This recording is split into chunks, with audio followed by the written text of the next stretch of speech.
Hey everybody, it's Audrey. Thanks for stopping by my channel. Welcome to day 2 of my 2019 Tis the Season video scrapping series. I am using another cut file today from the cut shop, and this one is a recent one in the store, and it is for celebration of the New Year. So it says Happy New Year. It has a neat little star cut out in the background, so I'm going to trace it here, and I'm going to make it quite big on my page and use a photo that's about a little bit bigger than 3x4. I start with a 3x4 photo here, but decide to actually make my photo a little bit larger because I wanted the cut file big, and I just felt like it was kind of overpowering the photo, so I'm going to make my photo a little bit bigger as well.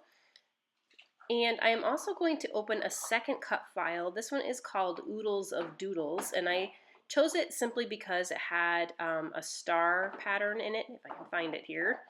And I originally thought I wanted this star with the cutouts. I ended up actually deleting the cutout sections because it was just a little too busy for the pattern paper I was using. So I just copy and pasted that star into my page here. I don't know why the image of the cut file showed up in the square of my photo.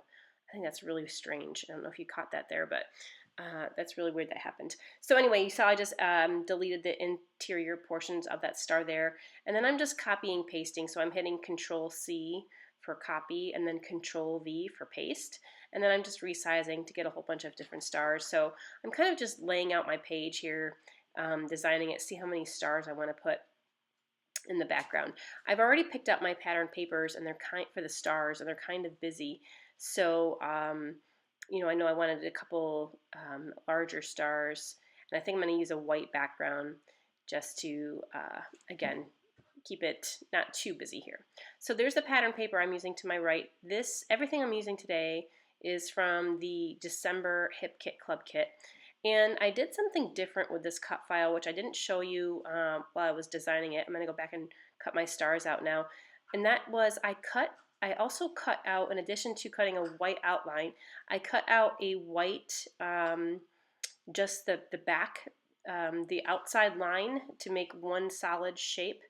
And then I cut out each individual letter from a dark green paper, which you can see in a pile to my right.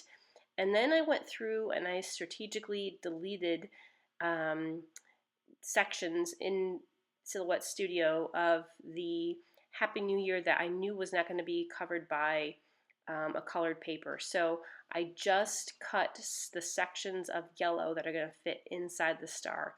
So let me show you what I mean here. And the reason I'm doing this is because it eliminates me having to back the entire cut file by either tracing the shapes or by gluing a larger shape on and then cutting or trimming around it.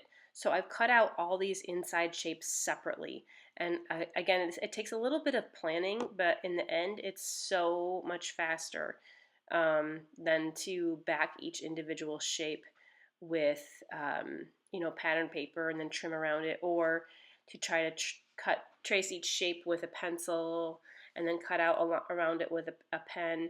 So this definitely has a benefit, but again, it's heavier on the planning part. So I actually went through in Silhouette Studio and again deleted the sections that I didn't want to use. So you can see the letters fit in the outline there nicely. And then I'm going to go back through with the yellow bits here, and I'm just doing the inside pieces of the yellow that are going to be the star outline. When I rearranged these yellow pieces on my cut file, I didn't really pay attention to where they went. I kind of just put them into a 4x4 square so I didn't have to waste a lot of cardstock cutting it out. But by doing that, I had to figure out which piece went where. It was kind of like a little puzzle. It's actually kind of fun matching up the shape in the right spot. So you can see how quick this is going, how nice those pieces fit in there. It still looks like I backed this cut file with pattern paper, which instead of backing it, I guess I'm kind of just filling it in. And there is that piece. So after doing that, I decided I didn't want the white interior, and I probably, again, should have planned this ahead of time, because I could have easily just cut this out in Silhouette Studio as well. But I thought I was going to go with the white, kind of the white background to this whole title piece here, but I decided just to go back through. And this didn't take long. I just went through with an X-Acto knife and I trimmed out all the inside pieces that I didn't want anymore.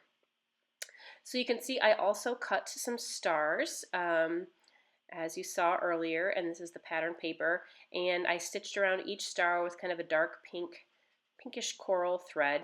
And because again that they were so busy, I really, and I'm going to do some mixed media in the background, I want these stars to stand out from the mixed media that I'm going to add to my background. So I haven't done this technique in a really long time, but I decided to go through and ink the edges of my star with kind of a darkish greenish blue.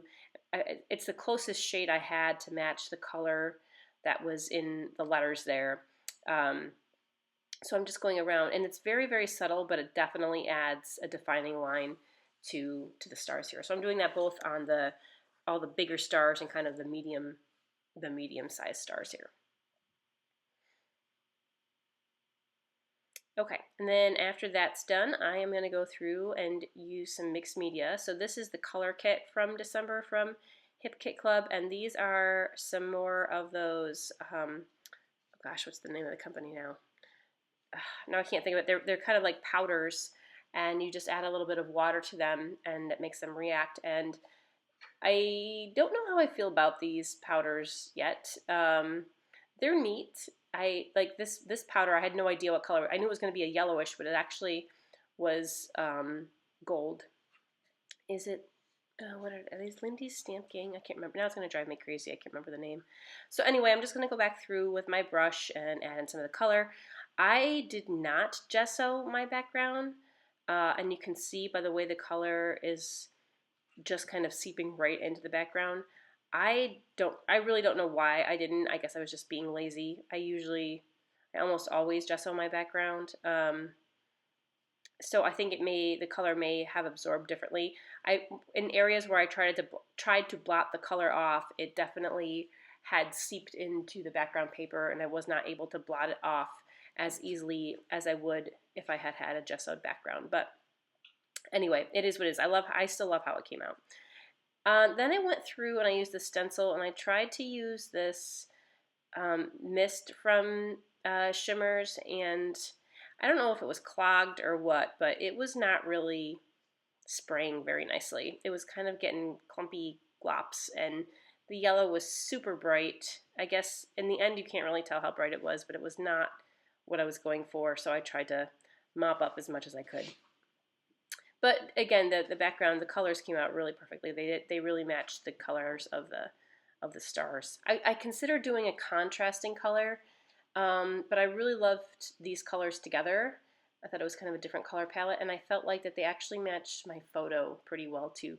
Just the tone of my photo is kind of that muted yellowish coral orangey color. So anyway, I layered my medium stars on my bigger stars there, and then I'm going to go through with some of these vellum die cuts that came in the Hip Kit Club kit, and I added a couple more shades in there, kind of a bluish gray.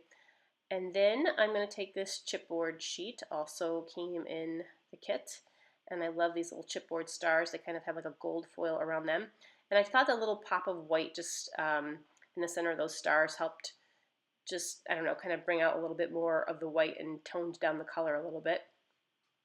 And I'm not going to do too much more embellishing here because I've got a lot going on already, but there are a couple kind of New Year's-like phrases in this die cut pack, which is super cute. So there's a couple little glasses that say cheers and, you know, what a night, party time. And so this is pretty fun. This was the first year that my kids, so this is actually New Year's 2018 going into 2019. I wasn't fast enough to scrap this year's. I don't even think I took any pictures this year on New Year's. But anyway, this is the first year my kiddos actually stayed up all night.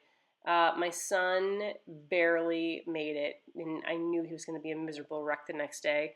He wasn't too bad, but yeah, he needs his sleep.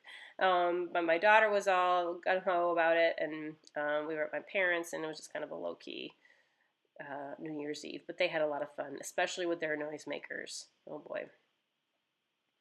Okay, so I think I've got everything in place how I want it, and I'm just going to go back through and start adding stuff in. So I'm going to layer, I put some a photo frame, a mat around my photo. I layered the date strip and a little phrase sticker on my photo. I'm going to start gluing these stars in place. These stars kind of shift a little bit after I get everything kind of glued on. Kind of lining up where my photo is going to go. And for the Happy New Year cut that I made, I'm going to back it with some foam dots here, some 3D foam dots. I'm trying to use up my stash of foam dots too. I have just this kind of hodgepodge mismatch of different dots from different companies and different sizes and different thicknesses.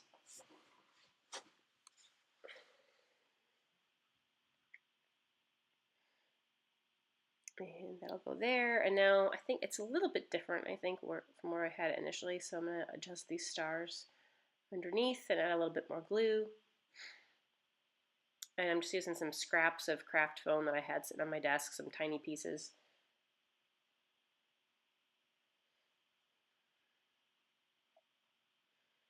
And we'll stick that there under the Happy New Year. And at some point here, I'm going to start gluing down my other stars. So these are the vellum ones. And the other ones I end up popping up, I think, with pop dots.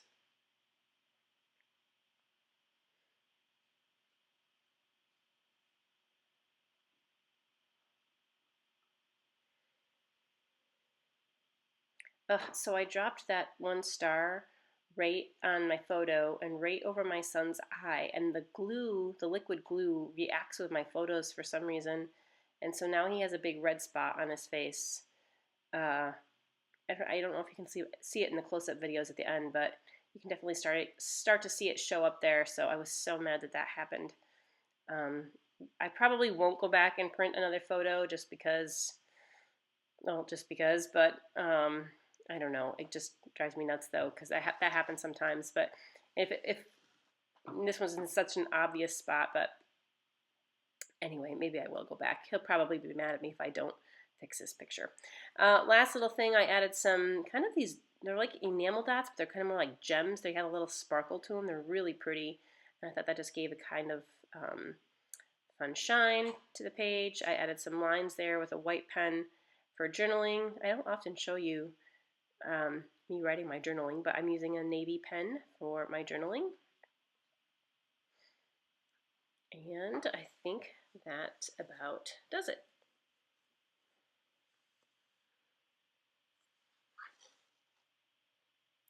So there it is, my finished Happy New Year page. And you can kind of see there how I filled in the shapes instead of backing the cut file. I filled them in. And the layers of chipboard and the inked stars with the machine stitching and the fun, super fun cut file there. And some of the mixed media in the background. So that does it for day 2 of my 'Tis the Season scrapping series. Thank you so much for stopping by, and I will see you tomorrow. Stay scrappy, friends.